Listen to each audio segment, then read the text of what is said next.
Halo, salam berjumpa kembali di channel saya Thesis Picture. Saya sedang kolaborasi sama bapak guru saya di SMP nih, Bapak Sugeng Istianto. Iya. Beliau juga yang mengajarkan saya bermain teater sejak saya SMP. Nah, ini di channelnya Pak Sugeng Istianto saya juga ikut tampil. Jadi kita pakai dua kamera HP nih saat ini. Terus kemudian yang satu untuk channel Pak Sugeng, yang satu untuk Thesis Picture gitu ya. Jadi kita kolaborasi, kita sama-sama. Saya juga sedang merintis YouTube di Thesis Picture, Pak Sugeng merintis YouTube-nya di channel Sugeng Istianto. Nah, saya memang SMP di SMP 7 Pekalongan Pak ya. Iya. Waktu itu Bapak umur berapa itu? Saya masih kecil Pak. Wah, masih ingat ya. Ini sudah hampir pensiun, alhamdulillah. Kok Teguh Santoso ini sutradara yang dulu pernah menyutradari di SCTV ya, Bro? Iya, di SCTV, TPI ya. Ini terus apa lagi? Trans TV, Antv. Nah, Nah, ini kebetulan kok main ke Pekalongan, pulang mudik ke Pekalongan, mampir ke sekolah. Ini alhamdulillah sekali ini. Ini saya ingin tanya-tanya tentang perjalanan sehingga menjadi sutradara. Ini awal mulanya bagaimana, Bro? Dari SMP terus kemana? Saya ini justru yang paling saya ingat adalah perjalanan saya waktu liburan SMP ke rumah Bapak di Solo. Oh, iya. Waktu itu, iya. Waktu itu tidur di bawah ya. Tidur di bawah. Rumah di mana? Karena kamu kan cerita ingin masuk di dunia Seni. Aku saya ajak ke Solo aja, Go. Kebetulan ada guru saya waktu itu Bambang ART di Solo. Gitu. Oh iya. Kan saya ajak ke Mas Bambang itu. Ke Mas Bambang. Jadi akhirnya saya dikasih gambaran mending ke IKJ gitu kan, LPKJ. Waktu itu kamu mau ke isi ya. Isi terus mau ke LPKJ itu LPKJ ya? Sekarang IKJ itu. itu. Sekarang IKJ. Cuma Mas Bambang nyaranin jangan ke isi, mending langsung sana aja deh, langsung ke IKJ. Iya. Itu dari SMP, jadi akhirnya disitulah awal mula saya ingin terjun ke dunia film, Pak. Iya, tapi kan waktu SMA-nya memang kamu aktif sekali di SMA 2 ya? Aktif di teater kan? Iya. Itu malah kamu buat apa itu? Naskah apa itu? Panji Tepos. Panji Tepos ya. Nah, Waktu itu kan kamu waktu lomba aku pakai Panji Tepos. Iya, daerah Panji Tepos. Pakai skenario Kamu saya. pakai apa itu waktu itu? Skenario Yang perjuangan itu. Opus Saju. Opus Saju. Bagus sekali sebetulnya. Iya. Tapi kalah ya. Juara 2. Juara 1 tetap gurunya. Itu yang nggak bisa, Pak. Iya. Juara favorit guru saya Pak Imawan. Iya. Juara 1 Pak Sugeng, saya juara 2. Nah, Iya. nanti tidak kualat. Iya. Itu Karena perjalanannya memang saya belajar teater dari beliau, dari Pak Sugeng itu. Dari saya masih kelas 1, dari main musik. padahal kamu nonton aja waktu itu ya. Nonton aja, waktu itu Bang. kamu kan nggak ikut pernah main, nggak tapi pernah melihat ya. diterain, nggak pernah. Cuma Yang main waktu itu kan Maulana, Aita, Iya. Subhan, Ratna kan itu. Kamu Iya. nonton. Iya. Nah, ternyata tidak semuanya bermula dari pemain, Iya. gitu. Tapi memang ada dorongan motivasi dari diri sendiri ingin Iya. kan. Jadi artinya itu berproses itu penting, Pak. Jadi saya melihat Bapak bagaimana dari naskah, kemudian mengarahkan pemain, kemudian bagaimana pemain itu diarahkan sutradara. Itu kan kayak saya kuliah juga, Pak, gitu kan. Kayak gitu kuliah ya. tentang teater, tentang acting. Terus kemudian ditambah Bapak ngajak bermain teater di luar di waktu itu Kelurahan Poncol. Iya. Mengajak Pak Imawan gitu Iya, kan. iya. Nah, kemudian di situ kan proses tambah di sekolah juga ada ekstrakurikuler teater. Iya. Di luar juga Pak Sugeng ngajak bikin teater. Terus bersama-sama mendirikan teater kami mendirikan ya. teater kami Yang bersejarah. Iya. Almarhum. Almarhum teater kami. Iya. Iya. Gitu. Ya masih ada sih yang anggotanya, Pak. Itu Iya. kemarin itu saya ajak main film Malah pendek. oh iya. Nah, yang vlog Duda 40 janda itu kan Bisri, Oh, itu iya. kan angkatannya sama Rosi itu. Oh ya, Rosi. Terus Taufik itu angkatannya Wahidi, Ya. Taufik, gitu Ya. kan. Nah itu 2 angkatan, kebetulan saya ketemu terus saya ajak main film pendek. Ya alhamdulillah banyak orang yang menyukai tema dan pemain-pemainnya itu. Karena waktu itu juga pernah main ke Semarang dengan Mas Keling ya. Ya, Ketoprak waktu itu. iya. Yang ya itulah maksudnya kita ikut bikin teater dari cuma di kelurahan, Iya. modal pas-pasan gitu kan, terus kemudian merambah ke Pekalongan, ada festival Pekalongan, ada pentas macam-macam gitu kan, pentas Islami, Iya. pentas apa itu banyak sekali, ada Umar bin Khattab, ada Mas Sito gitu kita Iya. pentasnya, terus drama-drama perjuangan gitu waktu itu ya, Iya. lomba di Dikbud Pak ya dulu Iya, ya, betul. lomba di Dikbud kita juga ikut gitu, yang jadi Belandanya biasanya orang Arab yang memang bawahnya hitungnya gede mancung kayak Belanda gitu. Belanda tapi hitam ya. Belanda hitam tapi rambutnya dioker. Sekarang orangnya ditaruhkan. Taruhkan. Halo, Hitam. Hitemi ya. Nah, Hitam ini juga aktor sebenarnya ya. Iya. Aktor Arab Pekalongan yang pernah saya ajak ikut main sinetron juga Pak itu Pak. Di TPI ya? Di TPI waktu itu untuk Antv. TV ya. Antv. Iya. Dengan Mas Keling itu. Dengan Mas Keling. Adegannya itu waktu itu kebakaran. Adegan kebakaran dia jadi warga kampung yang menyelamatkan atau Herlambang. Atau Herlambang itu namanya nama tokohnya saya lupa, Hanafi.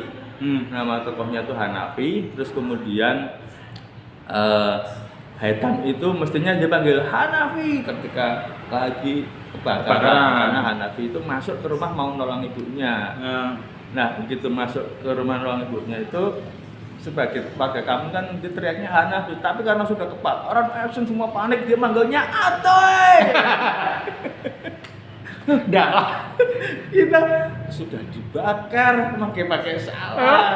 Begitu masuk ke sana yang krunya tuh macam pada nengok ke saya kayak gimana Pak kesana gitu wajahnya gitu, udah kebakar rumah udah kita bakar, suruh ngomong Hanafi aja mungkin, atau begitu udah masuk selamanya cut gitu kan, saya cari Hitam mana kamu umpetan yang buriwit pelem umpetan yang buriwit pelem gitu terus jenggotnya berubah ya kok kan, tapi umpetan yang buriwit karo-karo dia ngerti salah.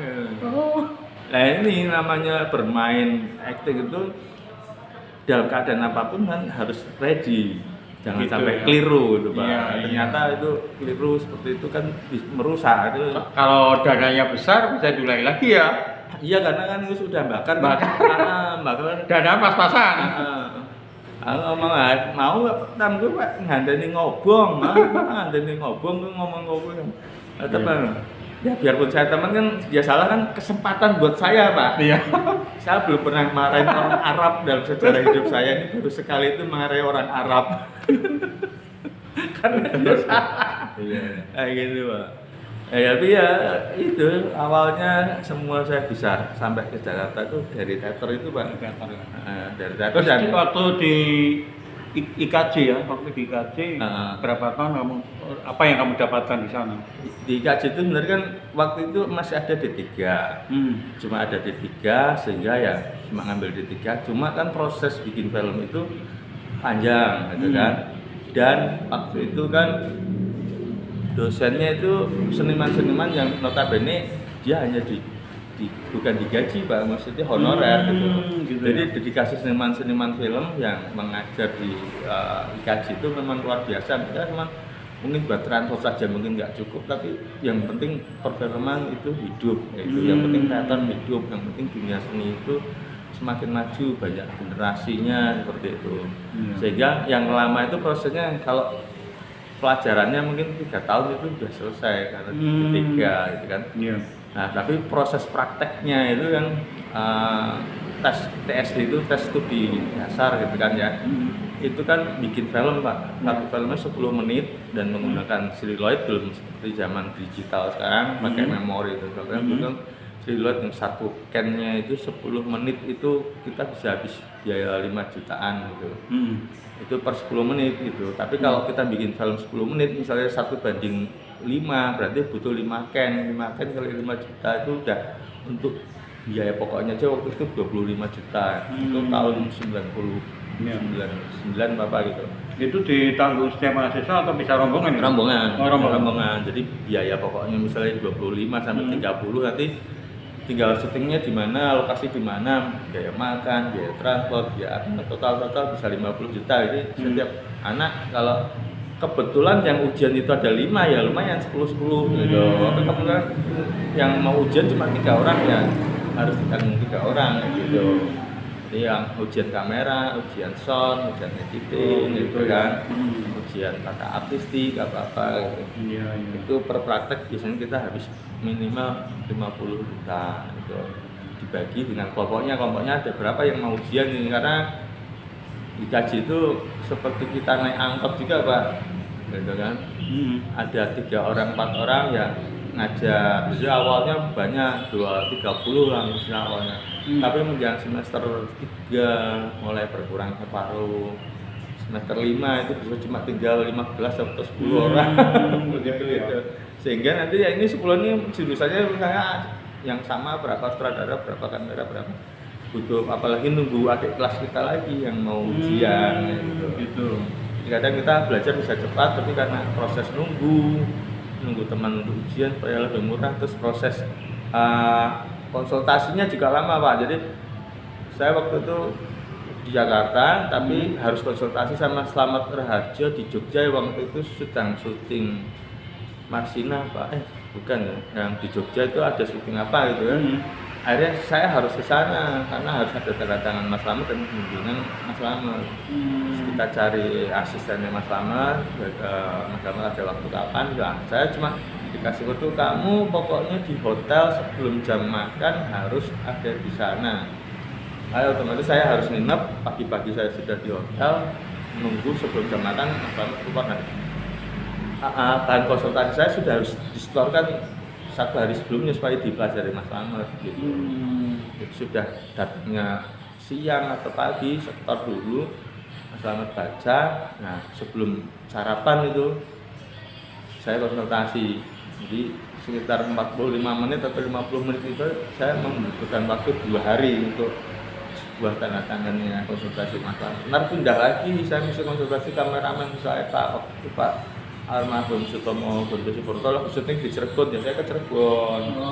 Nanti penata suaranya sedang syuting di Solo, nanti ke Solo, hanya untuk konsultasi itu. Lamanya di situ lamanya ya? Di situ prosesnya ya. Proses dari manajemen sudah di-approve, skenario dulu di-approve, manajemen di-approve, baru konsultasi sutradara, konsultasi kamera, konsultasi penata artistik, penata suara, editing gitu. Nah dosen-dosennya itu kan karena di honornya kan penghasilannya dari syuting, kalau nggak syuting nggak ada penghasilan gitu. Karena dulu konon cuma 500.000 Pak 1 bulan di Jakarta gitu. Karena itu kan masih bukan negeri ya, gaji itu ya, masih subsidi, waktu itu kan subsidi wali kota. Subsidi wali kota. Nah terus sampai dari subsidi wali kota menjadi subsidi gubernur. Nah sekarang ada subsidi bantuan gedung.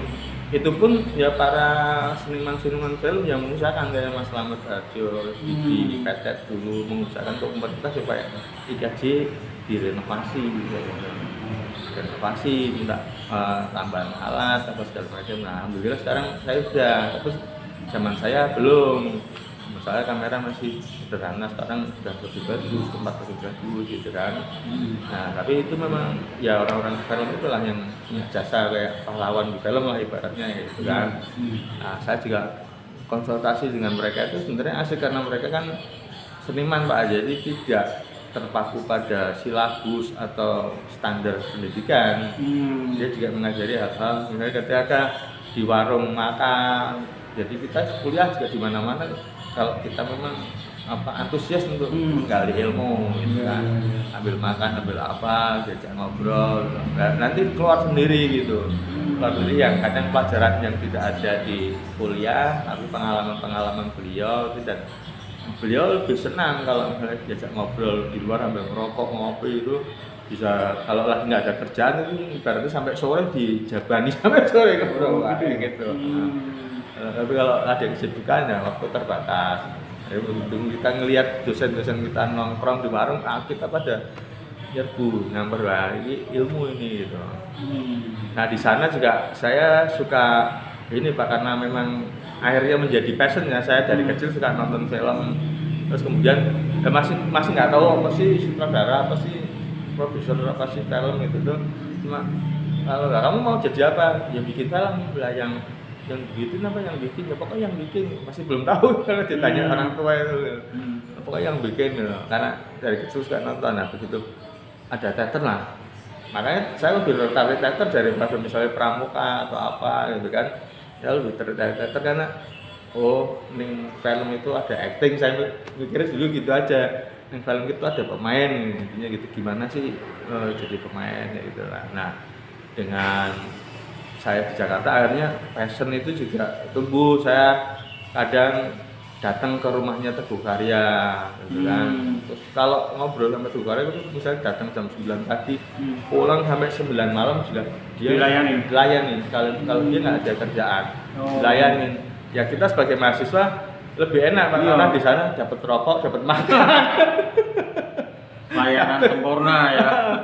Nah, dan Pak Teguh Karyanya juga seneng kalau ada mahasiswa itu pengen belajar gitu, beliin nasi padang, beliin rokok, ngerokok, ngopi segala macam itu bebas lah gitu. Pak Teguh itu ini apalagi Pak Teguh dukungannya banyak, kan produser-produser pada datang, nimbrung ngobrol kayak Haris Apri atau siapa, nimbrung ngobrol soal pengalaman Pak Teguh bikin film. Kalau kita hanya baca saja kan kadang tidak tahu gimana sih passionnya gitu kan, tapi begitu ketemu langsung gitu. Cuma saat itu kan belum ada HP Pak. Kita masih mahasiswa, terus belum ada HP, belum ada alat rekam gitu kan, kita ngobrol aja. Cuma akhirnya jadi enak juga ya ke Pak Teguh ya, pulang juga dikasih rokok, dianterin, makannya nasi padang. Kalau kita anak kos-kosan cuma nasi uduk. Gitu. Iya. Jadi hari sana bisa ketemu macam-macam. Saya sempat ketemu Wes Rendra, almarhum, ya. Ketemu Nini El Karim, ketemu siapa segala macam. Mungkin beliau juga sudah lupa, dulu kan masih culun, masih mahasiswa gitu kan. Jadi senang sana kesini hubungin, ingin ngobrol gitu kan. Sehari di situ juga jadi kitanya kan terpacu Pak, banyak pengalaman ini segala macam, menimba ilmu dari mereka, gimana kan. Saya sendiri juga nggak tahu akhirnya, jurusannya ini akhirnya mengambil jurusan sutradaraan. Awalnya saya juga salah, saya mengambil jurusan televisi itu broadcast. Cuma kan menurut pandangan orang tua, waktu itu TV swasta lagi booming, ya udah ngambil televisi gitu. Ternyata beda ilmu. Kalau broadcast itu adalah penyiaran, lebih kayak acara-acara talk show, acara apa segala macam gitu kan. Jadi tidak ada penyutradaraan. Kalau misalnya penyutradaraan atau tata kamera segala macam itu adanya di jurusan film. Jadi akhirnya saya di semester di tingkat 2 saya pindah jurusan ke jurusan film. Tapi dasarnya kan sama, cuma mesti mengulang beberapa mata pelajaran kayak gitu. Dan kalau dulu tuh di gaji itu misalnya kita ingin belajar acting, ya kita istilahnya selonong boy kuliah di acting gitu kan, belakang gitu. Paling nanti kok ini ada yang baru ya, misalnya kayak gitu. Tapi ya dosennya nggak apa-apa, masih di itu juga kayak gitu ya. Paling izin lo, jangan selonong boy kalau mau kuliah nggak izin ya. Waktu itu mesti jadi nggak kayak kampus lain gitu. Saya ingin belajar seni rupa, ya sudah saya selonong boy masuk dengerin ya. Masih bisa seperti itu. Kecuali di musik itu sama kriya itu muridnya sedikit, 5 orang. Jadi kalau ada tambahan lagi siapa? Nah, kalau teater masih pertama ada 30, pertama nggak ketahuan, tapi begitu masuk level tingkat kedua gitu cuma tinggal 15 atau apa. Ini kok ada mahasiswa baru gitu. Ya Pak, itu Pak. Jangan sono boy, izin. Ya saya dulu sebelum masuk jurusan film juga saya suka selonong boy di kuliahnya Mas Slamet Harjo, Mas Karin kan. Wah kok kayaknya saya lebih cenderung ini. Kalau teknis di TV kan teknis banget, misalnya penyiaran, multi kamera, full director itu bukan itu nggak bagus, cuma maksudnya kok nggak sesuai dengan selera gitu, nggak sesuai dengan. Nah, begitu ikut kuliah-kuliah Sonombo itu malah akhirnya wah ini nih pilihan saya nih gitu. Nah, untungnya di IKJ bisa begitu. Coba kalau di kampus UI atau apa kan mungkin nggak bisa, Pak. Bisa. Misalnya, oh saya salah jurusan nih, gitu. Sama pindah tapi saya bisa belajar dulu kalau mau pindah sana itu. Oh, ikut kuliah-kuliah gitu masih bisa, Pak. Gitu. Paling ya lama-lama kalau kita kelamaan ini ya tahu betul bahwa itu perjalanan pendidikan ya. Setelah lulus apa yang kamu kerjakan pertama kali di? Nah, waktu di IKJ itu istilahnya zaman saya itu terkenal mahasiswa tidur di kampus, Pak. Kalau kita kos kita berjarak dengan senior, karena senior juga masih ada yang tidur di kampus waktu itu ya. Sekarang sudah ditertibkan. Terus kita nongkrong di tim sampai pagi di luar gitu. Nah, keakraban kita dengan senior itu kadang bisa menimbulkan pekerjaan. Bisa menimbulkan pekerjaan sehingga akhirnya saya tingkat kedua itu akhirnya nggak kos. Saya akhirnya itu di kampus itu. Selain juga menghemat, Pak, sebagai anak rantau. Sebagai anak rantau waktu itu kos iuran katakanlah 200-an, 250 gitu. Kita berdua gitu kan. Terus dengan kos akhirnya kan ibaratnya biasanya akhir bulan tanggal 25 apa uang sudah habis gitu kan. Itu akhirnya dengan tidur di kampus ada kelebihan. Ada kelebihan juga bisa beli buku, bisa traveling ke Pak Teguh Karya, ke Rendra, ke siapa gitu kan. Nah, selain itu plusnya ada kita baik sama senior dan akhirnya dikasih kesempatan bekerja. Jadi tahun magang tapi sudah dapat honor, gitu. Jadi honornya itu justru waktu itu masih cukup buat kita bayar kuliah. Jadi saya pertama jadi soundman gitu kan, cuma pegang boom gitu kan, pegang stick mic gitu. Nanti itu juga ada teknik-tekniknya supaya kita nggak ada bayangan, suara nggak kretek-kretek, kabel stabil gitu kan. Itu waktu itu sinetron Saat Memberi Saat Menerima itu saya masih kuliah. Saya masih kuliah, tapi kalau malam saya kerja. Sudah siapa itu? Ahmad Yusuf. Ahmad Yusuf waktu itu pemainnya Elma Teana sama Desi Ratnasari, Ongki Alexander gitu kan. Nah, saya jadi boomernya. Nah, tapi saya kumpulkan dari 250 ke 10 episode gitu. Itu waktu itu ada 26 episode. Ya. 10 episode lumayan dapat 2,5 juta di tahun 94 95. Akhirnya bisa untuk bayar kuliah kayak gitu kan. Nah, anak-anak IKJ juga terkenal gitu. Jadi ngejob ya itu kalau sudah ngejob itu berarti ibaratnya sudah di atas rata-rata mahasiswa. Gitu. Kita punya inilah wah ngejob gitu. Kita ada level aja gitu. Kalau di mata mahasiswa itu ya belum ngejob lagi kok nggak laku-laku. Nah, yang tadinya saya kalau nonton nyelonong gue film udah main, sudah ditutup 15 menit nggak ada menjaga masuk nonton. Nah begitu sudah ngejob kan bisa beli tiket Pak, gaya beli tiket kayak gitu. Nah itu kelebihannya gitu kan. Dan ada namanya warung yang untuk kredit mahasiswa itu ya ampun Pak, yang namanya nggak senior nggak junior tuh catatan utang itu banyak nunggu job, tapi begitu dapat job memang kita pada bayar gitu. Berapa totalnya? 1 juta ya gitu. Tapi kalau nggak ada job utang dan itu Pak Badrun itu luar biasa, maksudnya itu berjasa untuk para seniman film sekarang gitu. Pak Badrun namanya itu mau ngeboni anak-anak untuk bisa tetap eksis di Jakarta dan bisa akhirnya tambah sukses gitu Pak. Dan kos-kosan di Kalipasir itu juga banyak jasanya, kadang mahasiswa pada ngebon belum bayar kos gitu karena nunggu job gitu. Nah, tapi dengan kenal senior itu kita akhirnya ada plus untuk bayar kos, untuk bayar di warung, untuk bayar kuliah kayak gitu Pak. Dan banyak juga yang hanya dengan ikut sama senior karena terus ikut sampai kuliahnya terbengkalai tapi dapat mobil kayak gitu Pak.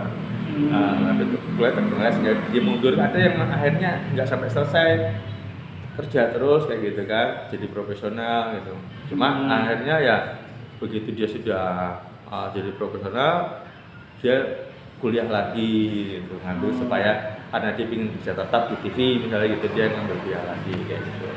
Nah kalau misalnya kayak saya masih harus bagi waktu antara kuliah sama cari duit, cari tambahan gitu kan. Saya masih atur waktu seperti itu Pak, supaya kuliah kita tetap jalan, tambahan tetap ada gitu. Jadi kalau misalnya mau ujian otomatis saya berhenti. Ya waktu itu ikut menjadi pencatat adegan, menjadi pencatat adegan Putu Wijaya, sinetron Balada Dangdut di TPI. Terus episode pertama kan Putu mengerjakan Mas Putu itu 7 episode apa gitu pertama, terus nambah lagi 7 gitu. Nah waktu itu saya masih ujian. Nah tapi karena Mas Putunya itu udah cocok, maksudnya kerjaan saya itu detail, rapi, terus saya rapiin pakai komputer. Mas Putu juga saya kasih lihat gitu kan. Sementara seorang Putu Wijaya menjadi sutradara sinetron itu dulu luar biasa bedanya dengan orang sutradara ini Pak. Jadi Mas Putu kalau nyutradain kan kayak nyutradarain teater, antara teater tapi yang direkam, tapi continuity-nya, blocking-nya kan istilah sinematografi aja misalnya bilang zoom, tonjok gitu. Nah kalau kameramennya nggak biasa kan pengen apa yang tonjok Mas misalnya. Kayak artisnya ada yang baru sih, jangan ditonjok misalnya kayak gitu. Itu kan istilah-istilah yang Mas Putu belum tahu gitu. Tapi Mas Putu padahal sudah pernah bikin film layar lebar, cuma kan kebiasaan ekspresinya di teater, di teater, ayo tonjok, nah satu berarti zoom in, kalau nggak tracking gitu. Jadi kameranya moving diarahkan Mas Putu itu, jadi dia benar-benar kayak sutradara teater gitu kan. Antara dia ngerekam adegan pemain harus begini, kesana kamera sana, gitu. Nah saya mencatat itunya kan harus jelas Pak, jadi saya bikin rinci-rincinya itu. Dan saya bukan berpatokan pada ini dibayar berapa sih misalnya, dibayar berapa sih misalnya. Nah apa namanya itu dibayar berapa itu bukan itu. Jadi saya bikin sebagus mungkin pekerjaan gitu kan, sekalipun mungkin yang ini sekian, yang ini sekian, saya nggak pernah memandang itu, mungkin saya bikin bagus. Nah ketika Mas Putu mau jalan lagi, ya saya bilang, Mas bukan nggak mau Mas, saya mau ada ujian gitu. Berapa lama? Ya paling seminggu Mas. Ya sudah kan cuma seminggu, minggu depan saya tunggu, pokoknya kamu ikut lagi ya. Padahal ya ada lah misalnya manajemen produksi itu yang nggak suka sama saya karena saya laporannya jujur, rapi gitu kan. Ini tapi karena permintaannya sutradara ya udah mau nggak mau harus ikut lagi. Jadi habis selesai ujian saya ditunggu, habis ujian saya diajak lagi. Dan selama kebetulan jemputan mobilnya juga satu mobil sama Mas Putu. Jadi sebelum menjemput Mas Putu, jemput saya dulu di kampus gitu kan. Jemput pagi-pagi atau sore atau apa habis kuliah gitu. Jemput di kampus, baru jemput ke rumahnya Mas Putu. Nah selama perjalanan itu saya banyak cerita sama Mas Putu, sehingga saya juga banyak masukan kayak kuliah privat malah gitu kan. Kayak kuliah privat, ngobrol sama Mas Putu di depan, saya belakang ngobrol teater, ngobrol apa gitu. Terus kadang ngobrol cerpen, sampai saya dikasih buku tuh. Teguh ini ada kumpulan cerpen, ada yang judulnya Teguh ini buat kamu, di tangan Mas Putu. Tapi saya lupa nggak tahu di mana itu. Tapi itu kenang-kenangan dari Mas Putu Wijaya. Dikasih itu, terus karena salah satu cerpen itu ada yang cerpennya judulnya Teguh gitu. Ini buat kamu, ya, ini karena ada judulnya Teguh gitu. Nah, jadi dengan proses ikut itu banyak Pak kita Pak, selain kita bisa dapat pengalaman kerja di production house, di TV swasta itu kan. Awalnya jadi dari kuliah itu saya sudah mulai kerja dari boomer, mencatat adegan, akhirnya saya menjadi asisten sutradara. Waktu itu sutradaranya kebetulan saya tuh ketemu yang orangnya keras tapi disiplinnya bagus gitu loh. Ya, saya ketemu Pak Sugeng itu kan keras juga, tapi kan itu buat akhirnya menjadi bekal saya ketemu sama orang-orang keras di Jakarta. Saya nggak kaget, bapak saya sendiri kalau didik keras gitu. Jadi begitu saya ke Jakarta ketemu orang-orang keras itu saya nggak kaget. Jadi mental saya justru kebentuk di situ Pak, semakin kebentuk. Padahal kalau dibilang kalau orang-orang itu saya kecilnya tuh cengeng, tapi orang didikan bapak saya keras, didikan jenengan di teater juga keras, ketemu sama orang-orang keras di Jakarta itu saya tambah matang gitu. Jadi saya ketemu sutradara namanya Haridaku Suharyadi itu ibaratnya terkenal bualaknya sutradara, muridnya Renza itu. Murid Renza tapi di IKJ dan disiplin keseniannya bagus. Pandai main musik gitar klasik, terus referensinya film-film luar negeri segala macam banyak gitu kan. Tapi orangnya memang disiplin, bikin jadwal pas langsung itu saya bikin disiplin jam sekian mau syuting berarti kamu harus 3 jam sebelumnya ini harus datang itu dicek semua pekerjaan saya gitu. Kenapa kamu bikin jam sekian, ini berapa halaman, ini berapa pemain, ini kamu perkirakan durasinya syuting berapa, ini harus pas gitu, jangan sampai ini. Karena dia juga terdidik sama orang asing Pak, karena orang asing kan tepat waktu sekali gitu. Cuma kan kita di Indonesia kadang seperti itu, orang Indonesia ini jam karet ini ya gitu. Jakarta pun masih ada seperti itu, macet ini gitu. Nah itu tapi Hari mengajarkan enggak, sehingga banyak teman-teman saya dibayar cuma separuh dari PH yang lain gitu ya. Saya PH sudah 1,5, saya di situ mah 750, tapi saya nggak melihat itunya Pak, karena waktu itu kan masih muda Pak ya, jadi kita carinya pengalaman sebanyak-banyaknya kayak gitu. Nah tapi dari situ didikan itu akhirnya membuat saya lebih ketat, lebih disiplin segala macam, dan setelah berkali-kali ikut dia begitu ikut sutradara lain itu lebih ringan Pak, karena sutradara lain lebih longgar, nggak terlalu ketat kayak Hari. Masalah pemain jejak belum, masalah artistik, musik segala macam sudah terbiasa melayani sutradara. Nah begitu melayani sutradara yang tidak terlalu seperti itu, udah bayarannya jadi standar, kerjaannya ringan gitu. Nah seperti itu. Jadi tapi akhirnya jadi kayak lolos. Misalnya dulu pernah jadi sutradara asistennya siapa? Haridaku, sore setatan langsung kontrak misalnya kayak gitu. Jadi itu menjadi rekomendasi si Hari, itu ibaratnya rekomendasi kita. Oh kalau sudah lewat dia pasti sudah oke lah gitu, nggak usah ditanya lagi gimana tapi akhirnya memang teruji bikin gedung apalagi ngerjain pemain segala macam sudah terbiasa cepat gitu, cepat baik ya gitu. Sehingga kadang saya melakukan pekerjaan bisa lebih cepat, penjadwal segala macam, tim lain belum bikin jadwal, sebelum saya sudah menyodorkan pemain dan dapat jadwal tujuan, hal-hal seperti itu. Itu semua ya yang ngajarin Hari, yang ibaratnya anjing lo bikin gini salah gini sobek lo tonjok gitu. Tapi akhirnya itu membuat mental kita ini kalau saya supaya nggak dianjing-anjingi sama Hari, saya harus benar gitu. Akhirnya kebiasaan seperti itu, harus benar rinci, nggak titik koma jam 0 gitu, itu nggak boleh salah. Kalau pengen nggak dimarahi gitu. Nah akhirnya karena seperti itu kan saya jadi terbiasa Pak, pokoknya jangan sampai ketemu Hari itu salah, jangan sampai ketemu Hari itu kurang, sehingga begitu saya sama sutradara lain jadi lebih enak gitu. Akhirnya sampai saya ke Garin gitu kan, ke Garin segala macam. Pernah juga asisten atau apa? Asisten. Apa pas film apa? Film Aku Ingin Menciummu Sekali Saja. Bagaimana Garin mencari pemain, gelisahnya Garin kan akhirnya jadi lebih dekat, artinya cuma dosen doang gitu kan. Begitu bisa jadi asisten malah kadang suka ngobrol berdua, bisa ngelihat proses kreatifnya Mas Garin gitu kan. Terus bagaimana dia itu antara dari naskah sampai jadi filmnya, sampai dia di lapangan itu kita jadi tambah ilmu juga gitu Pak. Tapi itu juga berkat ya saya kembali berkat orang-orang yang mendidik saya dengan keras itu. Sehingga masuk Garin itu orangnya lembut gitu, orangnya lembut, terus yang penting sudah masuk Garin itu sudah harus standar profesional gitu kan, jadi asisten standar profesional, ngatur pemain, blocking segala macam, sehingga begitu tanya sudah pernah sama siapa hari Dagu, yes, Langsung. gitu.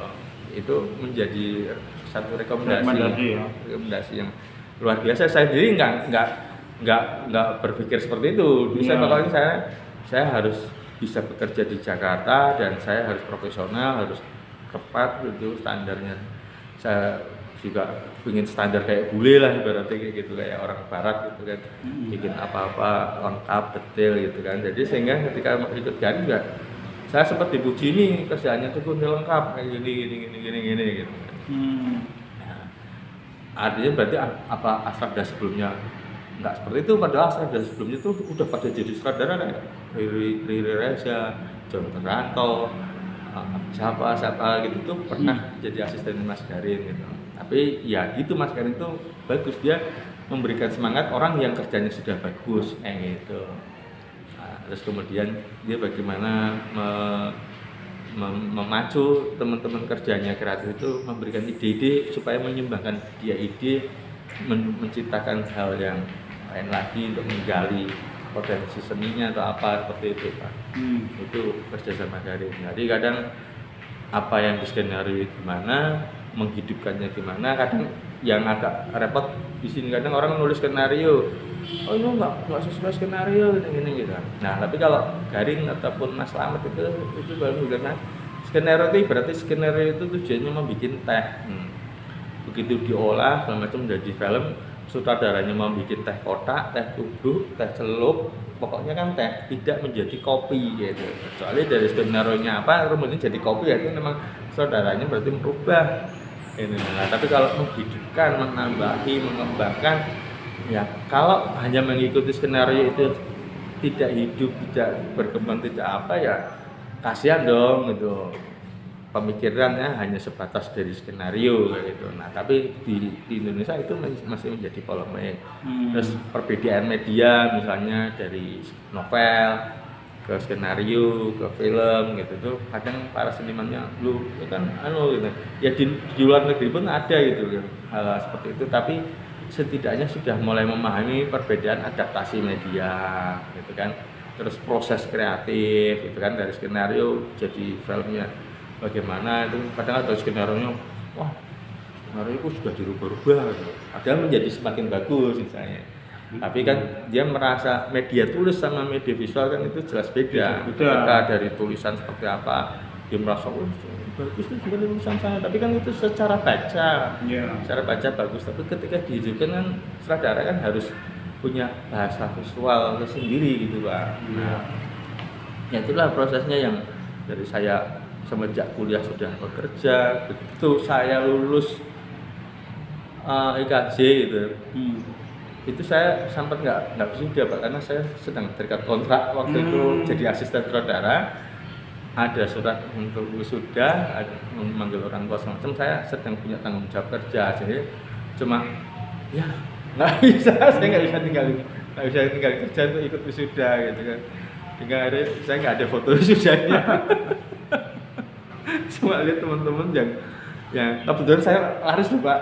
Saya waktu masih kuliah itu jadi mahasiswa tapi pekerja yang laris yang sering dipakai gitu. Agak lumayan laris karena mau murah nyari teguh, murah bagus nyari teguh, murah bagus nyari teguh gitu. Wah ya, namanya orang rantau Pak. Iya. Dalam berapa sikat gitu. Nah gitu, tapi itulah yang membuat saya pengalamannya banyak. Terus ditempa sama orang-orang yang keras, disiplin, yang apa seperti itu banyak, sangat membantu untuk kita berprofesional itu sangat membantu Pak, kayak gitu. Jadi kalau anak sekarang yang saya kadang udah dibentak aja ngambek, nggak mau mangkat, nggak mau berangkat, nggak dibayar.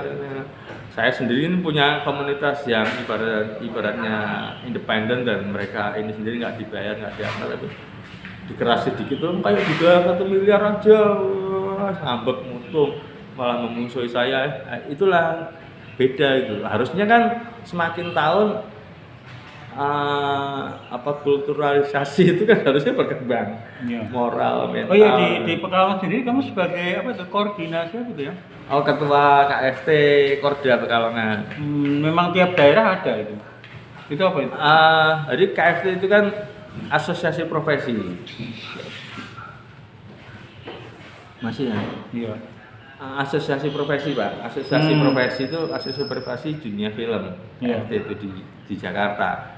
Nah, tapi karena sekarang itu sedang ada sertifikasi profesi. Sertifikasi profesi itu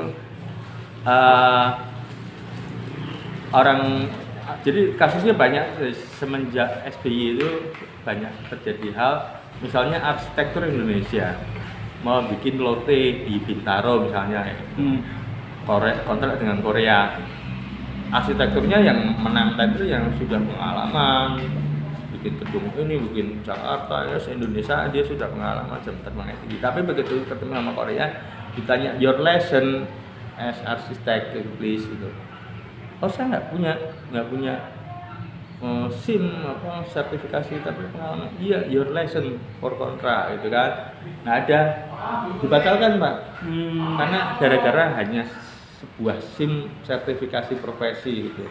Nah itu banyak terjadi, termasuk penata suara pemenang Piala Citra FFI Indonesia yang sudah 2 kali waktu ke Australia, padahal alatnya itu yang di Australia sama dengan yang dia punya. Dia sampai punya alat yang di Australia ada tuh.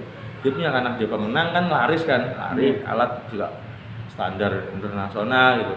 Nah tapi begitu sampai Australia, karena waktu itu color gradingnya atau apa di sana, jadi begitu ada revisi soundnya harus ke sana daripada bolak-balik gitu kan. Akhirnya penata soundnya dipanggil ke sana, ternyata begitu mau pakai your license as sound designer gitu nggak ada. Sorry itu saya nggak bisa pakai, nggak boleh pakai Pak.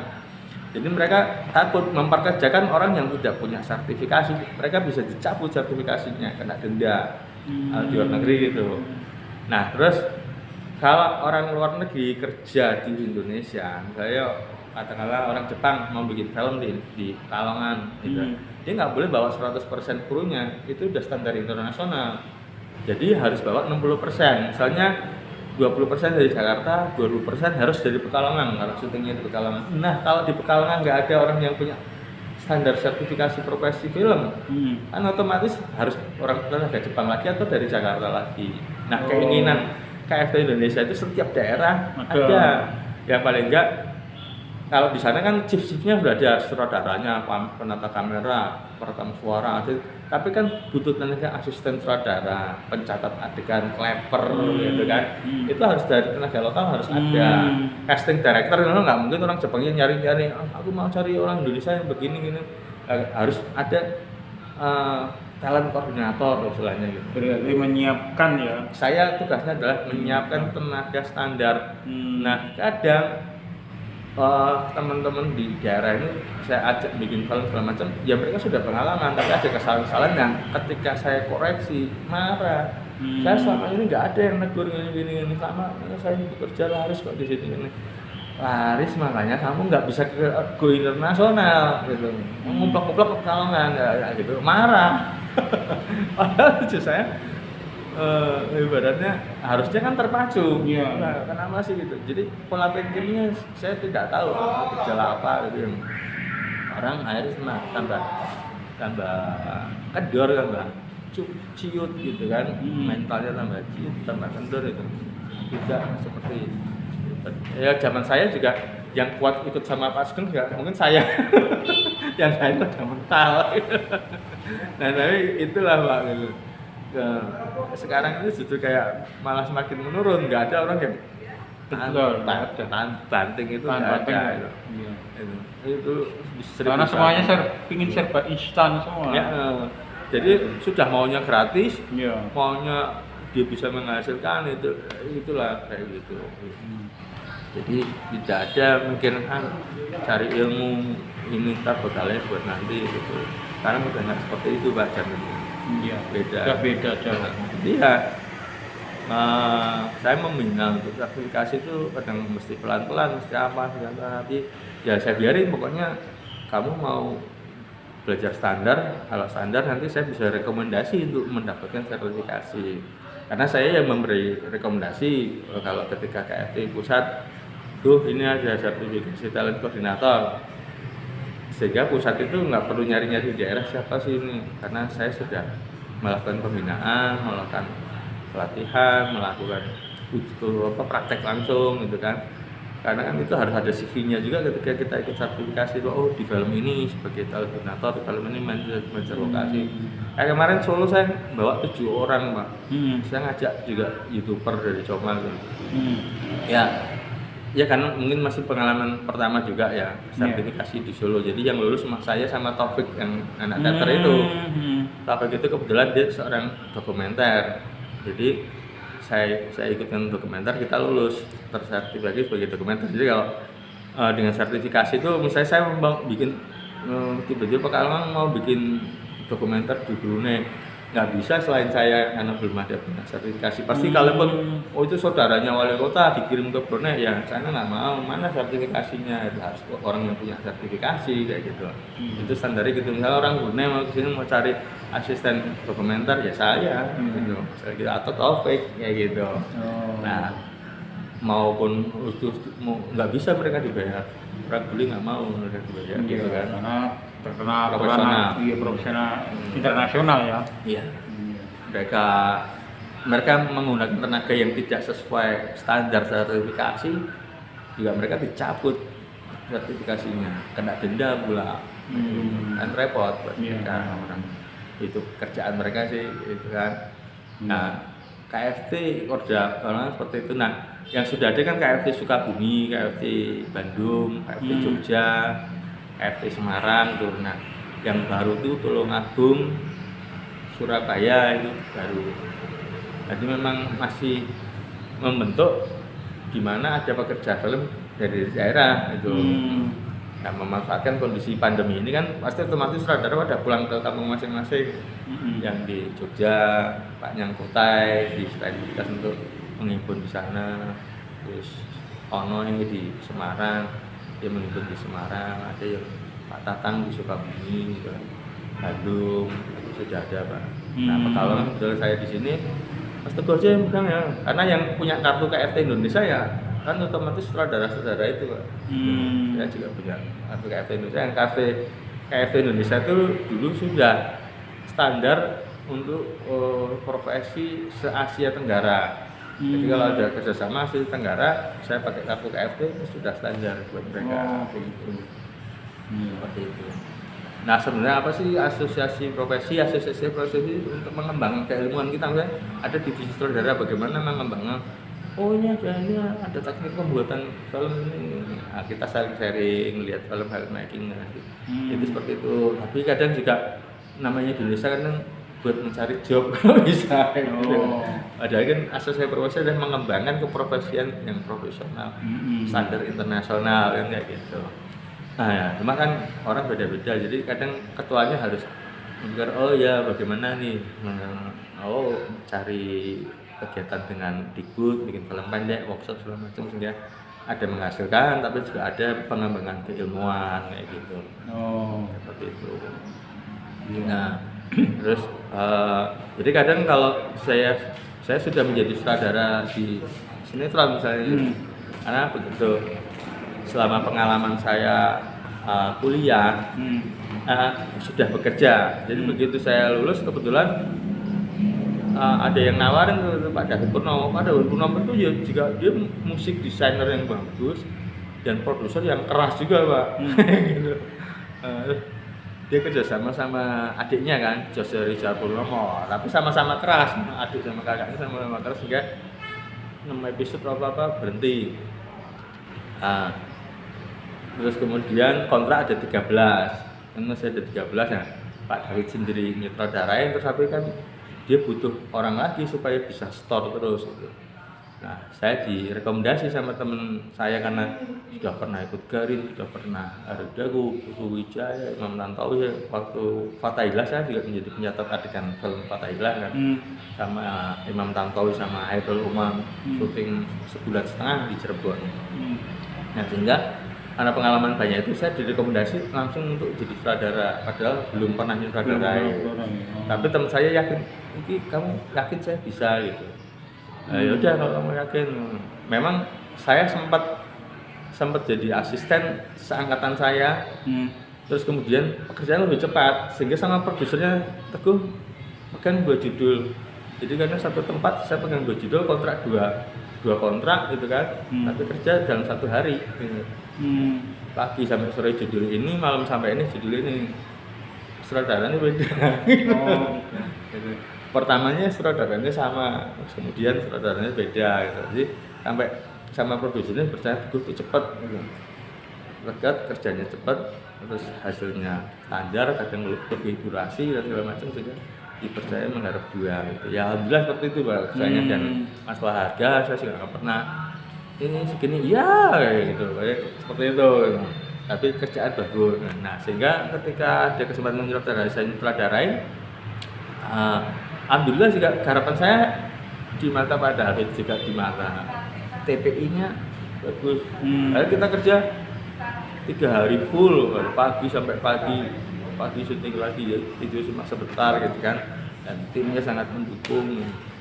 Terus kemudian lobby artisnya kan ada ketika saya jadi Astradia kan saya kenal artis, bisa saya rekrut, ini saya jadi sutradara nih, dukung saya gitu. Nah itu pengalaman pertama kali bikin sinetron Lingkar Dajjal, dan itu konsep saya sudah matang tiba-tiba batal karena kontrak nggak dilanjutkan. Batal, terus kemudian wah nggak jadi sutradara nih. Lingkar Dajjal yang di mana itu ya? TPI ya? TPI waktu itu TPI ya. TPI terus, tapi kemudian karena pengcancelan itu membuat saya mematangkan konsep gitu. Jadi tidak langsung syuting juga. Saya melihat apa sih kekurangan saya kok sampai nggak jadi. Saya pikir karena kesalahan saya ngasih treatment jadi sutradara baru pertama kali nyutradarai, tapi ternyata memang kontraknya hampir diputus karena ratingnya nggak naik gitu. Tapi masih ada permintaan dari program, akhirnya diteruskan, saya dipanggil lagi tuh loh. Alhamdulillah punya pengalaman jadi sutradara gitu. Nah, jadi itu masih masa-masa saya menunggu hasil sidang Bapak ya kan. Saya sudah selesai bikin film ujian, hasil sidang masih nunggu itu. Nah begitu saya kalau nggak salah pas begitu saya Cinta Terbagi 5 apa ya, Biar Cinta Memilih, nah itu saya lagi syuting, saya dari sutradara, ada pengumuman wisuda, ya nggak bisa saya tinggalkan gitu kan, karena saya bikin Biar Cinta Memilih itu kan dari novelnya Mira W yang diadaptasi menjadi sinetron, waktu itu tayang di Trans TV gitu kan, pemainnya Lira Firna, Geri Iska, Kerti Jusung, itu banyak lah artis itu yang senior juga banyak gitu kan.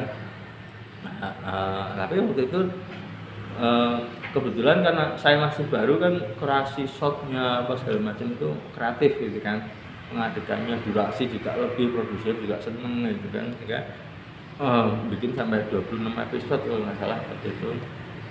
Nah, habis itu karena pengerjaan saya standar, masuklah ke Rapi Film bikin Cinta Terbagi 5 itu.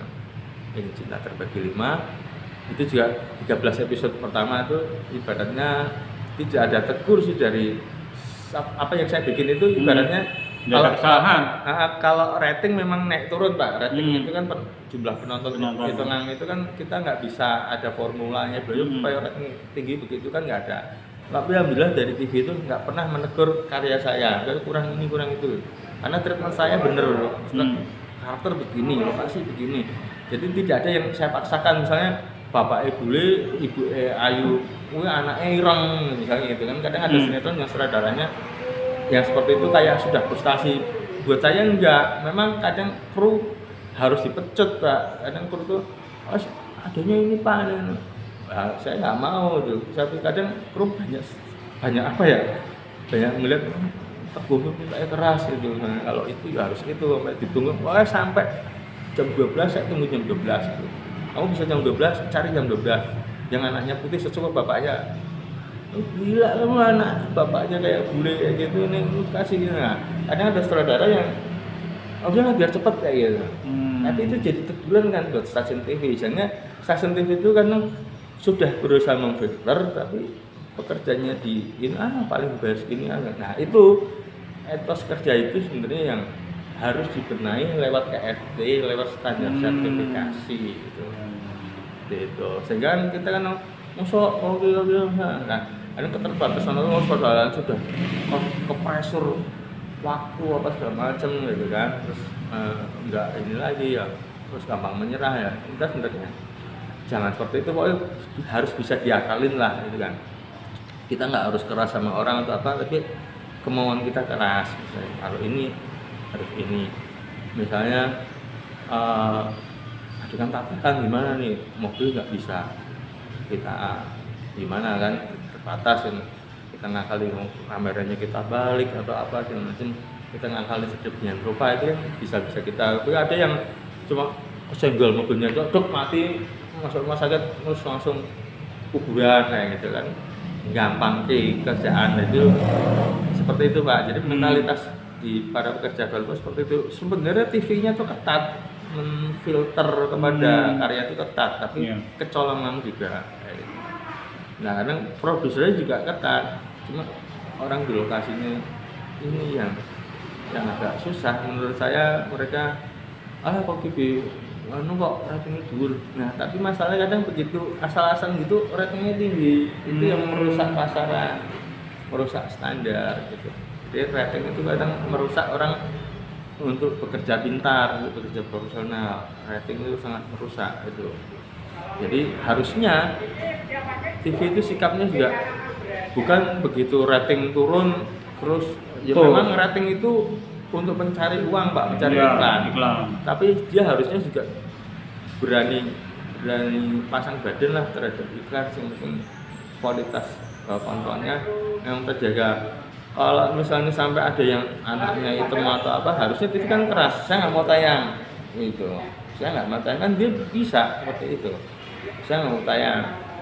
Sehingga kan produser akhirnya lu nggak harus sutradara kok asal-asalan, saya nggak mau seperti ini, nggak mau pakai kamu lagi asal-asalan. Ada orang harusnya itu. Nah karena kecolongan itu dan banyak toleransi gitu, yang ada paling pihak TV-nya misalnya memaki-maki orang kreatif di production house, ini orang production sakit hati gitulah, sehingga human error yang terjadi. Jadi human error. Nah itu sebenarnya ya harus disikapi dari TV-nya. Kalau ditabrak gini tuh kan jelek, sehingga kan penonton kita juga sudah punya penilaian. Masa senggol mobil tuh mati jantungan di rumah sakit, operasi tuh mati jantungan tanpa menyakitkan saudaranya, tapi ratingnya sudah tinggi. Wah itu kan rusak. Jadi harusnya ya itu nggak boleh tayang. Nah sekarang kan campur tangannya pemerintah juga nggak bisa. Pemerintah kalau saya tayang juga di ekonomi kadang itu kan kompetisi industri ya kayak gitu. Nah tapi kan itu harus dibenahi, itu harus dibenahi. Selain dari kitanya sendiri juga mestinya ada tempat untuk membenahi. Nah seperti itu. Jadi kadang dunia yang sinetron segala macam, kadang artis dia datang jam berapa gitu kan, memang nggak gampang kalau dari artis itu dapat naskah malamnya, kamu besok kosong gitu. Kan naskah besok di lokasi gitu. Dia kan juga merubah moodnya dari syuting kemarin, mau syuting berikutnya dia butuh waktu, sementara kita harus kejar tayang juga, harus ngejar adegan dia juga gitu kan. Sehingga kadang itu menjadi persoalan juga di industri televisi. Nah, kadang yang diajukan ke stasiun TV artisnya ini padahal itu sama PH-nya sudah di-booking, berarti besok kosong ya ikut saya, katanya nggak dipilih. PH harus membatalkan. Itu kan ini juga sebenarnya ya memang kan itu masalah karakter Pak. Ntar alasannya ya habis dari casting directornya lama ke TV, lempar-lemparan seperti itu. Nah itu kan harusnya itu harus bisa dibenahi. Jadi artis pun bisa siap. Nah akhirnya kadang ada yang kan ini aja pemainnya, langsung dipanggil. Begitu ini juga artisnya kita kurus juga baru terima scene plot. Sampai lokasi pun saya syuting itu kalau sudah pagi jam 6 berangkat, jam 7 atau jam 8 saya harus syuting. Saya hanya pakai scene plot Pak, masih pakai awangan, nanti pokoknya plotnya begini nih skenario-nya, jadi saya bikin sinetronnya begini gitu kan. Nah ini masa begitu jam 12 turun skenario, wah berubah gitu kan, apeng ya. ada pengembangan ini itu harus menyesuaikan apa yang sudah disyuting sama belum disyuting apa gitu. Jadi biasanya yang harus dikenakan figuran harus datang dulu, peran pendukung harus datang dulu supaya bisa disyuting dulu gitu. Sampai artisnya biasanya kan datang jam 12 atau ngaret-ngaret terlambat lah, nanti make up lah, jatuh-jatuh jam 2 apa jam habis asar baru bisa disyuting. Karena mereka juga perlu persiapan mental, perlu apa segala macam lah. Cuma kan dia nggak bisa aku jam 3 aja ya, pasti janganlah aku jam 12 molor ini itu belum kan keperluan pribadi juga ngurusin laundry, pengurusin anak, pengurusin apa, sehingga membuat artis itu keteteran juga. Nah, itu industrinya itu mesti ditata lagi. Cuma karena industrinya ditata belum benar, muncullah media online. Media online, dan menurut orang Rusia pun ke depan itu nggak ada orang yang saudara, orang cuma kerja sendiri-sendiri. Kamera sendiri. Setiap orang bisa punya media sendiri ya. Nanti kedepannya seperti itu. Jadi kedepannya orang siapa saja bisa punya kesempatan mencari penghasilan melalui media online. Tantangan dari pembuatan film lebih berat lagi ya. Iya. Apalagi di saingannya lebih banyak. Ya, di Indonesia sendiri untuk studio bioskop itu kan sudah jarang sekali kan. Di Pekalongan saya nggak ada kan. Pekalongan ya masih ada, tapi nggak tahu jumlah penontonnya. Saya belum pernah nanya-nanya seberapa banyak sih di Pekalongan penontonnya gitu. Nah, sebetulnya untung nggak gitu, kalau datanya nggak menguntungkan pasti juga nggak akan bertahan lama gitu kan. Karena setiap orang bisa membuat sendiri sekarang. Dengan mungkin juga bisa viral, bisa meledak tanpa bekal ilmu juga. Ya gitu. Jadi kan segmen penonton semakin terbuka luas, segmen pembuat juga terbuka luas, tidak harus artis gitu. Ya, siapa saja bisa jadi artis, langsung sutradari sendiri ya. Bisa jadi artis sendiri bikin apa sendiri. Wah, ini obrolan yang luar biasa ini yang ini tuh. Ini bisa berlanjut ini nanti. Iya. Selagi kamu masih di Pekalongan, kita buat aja nanti kumpul. Oke. Di YouTube. Ini siang ini kita sudah sekian dulu. Nanti kali lain kita sambung lagi.